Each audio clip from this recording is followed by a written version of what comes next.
Okay, so for our Thursday night item, we're continuing working in our P3 for our part 3 of the project, this time working on media queries.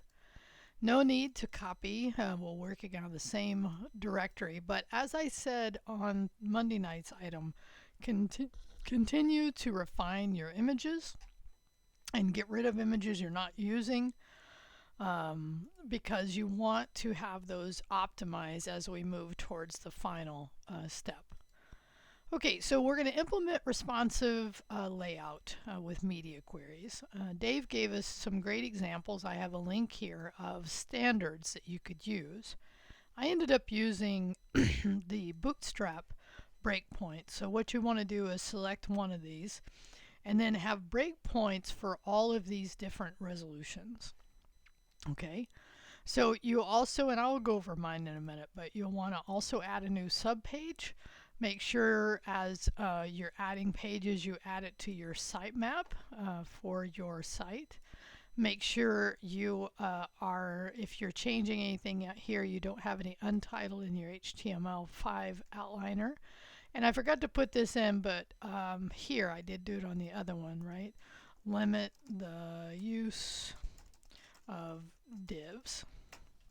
Okay. One or two is okay, but I shouldn't see very many of them in your code.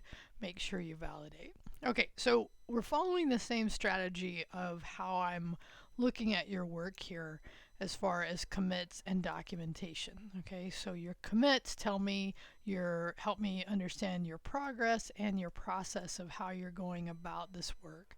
So this will be very important on this as it has been everywhere else.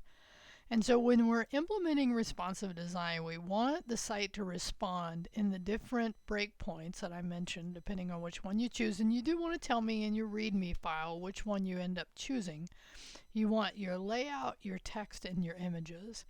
Now, I debated whether I should put images here because really we've already learned how to do responsive images, and by now many of you have probably already done it, but you definitely need to make sure here you have and I implemented a responsive images as well. And I've put this in here, and I realized when I did it, I was like, really, many have already done it, and if not, then now's the time you're going to need to, because I will definitely grade on that for this particular output. Okay.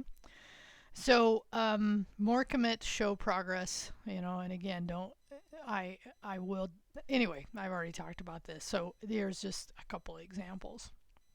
Okay, submit early for feedback. So here's mine. So starting, if I come, now I have my set at a high resolution. I'm looking at it 100%. So I'm actually looking at my 1200 breakpoint here. So if I move down, what will happen is as we move to the lower resolutions, what will happen is my site will change its layout. It'll drop the sidebar and then render it below what I'd call the main content here. Okay, so you could see that. And also my menu will get smaller. Now we didn't even talk about in this class what we call touch points. And we didn't even talk about another important thing in responsive design, which is fine because this is like the beginning. You'll definitely want to continue your path here. But doing things like, and you've seen them all over, where as sites get smaller, we have what's called a hamburger menu that allows you to then look at the menu by just touching that hamburger. And we haven't done it here. But in this case, I have made my text on my menu, and I've made my text and my page respond to the different resolutions. So as we go smaller, the text then flexes. Of course, the images flex. And then and now what I'm doing here is I'm just moving down the breakpoint. So here's where at the 776, here's where you actually see the first example of it rendering, changing the layout. So that sidebar, what I've called the aside, in this case, way I've done the grid, the SB area has now moved below. Okay, and then as we move further down, and again, so if you looked at this, you can see how the text is changed as well, and up in here. Okay, so I never, in this case, when we got to the 776, as it could go lower. And of course, even before that is where you start to see how those images can flex. I also use float here to float the text and the images on this main page, but you can see, boom, there as well. And actually, I realized when doing this, I actually need to set another breakpoint that is less than.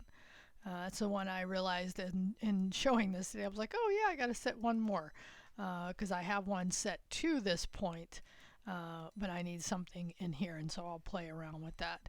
But I think this is enough to give you a good example of what that will look like. Again, as the site resolution gets higher, the fonts get a little bigger. Okay, let's see. Let's go back here.